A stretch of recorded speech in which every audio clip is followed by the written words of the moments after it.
Hello, ഇതും തലേന്നത്തെ video തന്നെയാണ് കേട്ടോ. ഇത് വന്നിട്ട് നമ്മൾ പൂവും കേക്കും പിക്ക് ചെയ്യാൻ പോകണമായിരുന്നു. അതെടുക്കാൻ വേണ്ടിയിട്ട് പോകുന്ന വീഡിയോ ആണ് കേട്ടോ. നല്ല മഴക്കാറുണ്ടായിരുന്നു, ടെൻസ്ഡായിരുന്നു, ഭയങ്കര ഇടിമുഴക്കവും കാര്യങ്ങളും ഒക്കെ ആയിരുന്നു കേട്ടോ. നമ്മളവിടെ ചെന്നപ്പോഴത്തേക്ക് നമ്മുടെ പൂവൊക്കെ റെഡിയായിരുന്നു. പിന്നെ എല്ലാം പൈസയൊക്കെ പേയ്മെൻറ്റൊക്കെ കൊടുത്ത് എല്ലാം റെഡിയാക്കി നമ്മൾ പോകണം. പക്ഷെ നല്ല മഴയെന്ന് പറഞ്ഞാൽ നല്ല മഴയായിരുന്നു കേട്ടോ.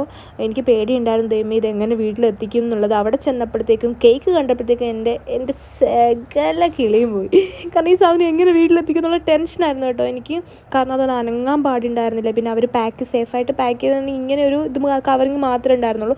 അഞ്ചു ആദ്യം ഓട്ടോയിൽ കയറിയിട്ട് അവരുടെ മടിയിലാണ് കേട്ടോ വെച്ചത്. അവൾക്ക് അത് ഹാൻഡിൽ ചെയ്ത് പിടിക്കാനുള്ള ധൈര്യം ഉണ്ടായിരുന്നില്ല. എനിക്ക് സത്യം പറഞ്ഞാൽ ധൈര്യം ഉണ്ടായിരുന്നില്ല കേട്ടോ. ഞാൻ വിചാരിച്ച സംഗതി മൊത്തം പോകുമെന്നാണ് വിചാരിച്ചത്. കാറാണ് കുറച്ചും കൂടെ സേഫ് എന്നാ ചേട്ടൻ പറഞ്ഞപ്പോൾ സത്യം പറഞ്ഞാൽ എൻ്റെ സകല കോൺഫിഡൻസും പോയി. പിന്നെ സൺഡേ അവർക്ക് ഡെലിവറി ചെയ്യാൻ പറ്റില്ലായിരുന്നു. അതുകൊണ്ടാണ് നമ്മൾ തലേന്ന് തന്നെ വന്നത് എടുത്ത് കേട്ടോ. അത് ഭയങ്കര ഒരു ബുദ്ധിമുട്ടായിപ്പോൾ ഡെലിവറി ഇല്ലാതിരുന്നത്. കാരണം നമ്മൾ കഷ്ടപ്പെട്ടാണ് ഈ സാധനം വീട്ടിൽ കൊണ്ടുവന്നത്. ഭയങ്കര പേടിയായിരുന്നു എനിക്ക്. എനിവേ എങ്ങനെയൊക്കെ വീട്ടിലെത്തിച്ചു. അപ്പോൾ അത്രയേ ഉള്ളൂ.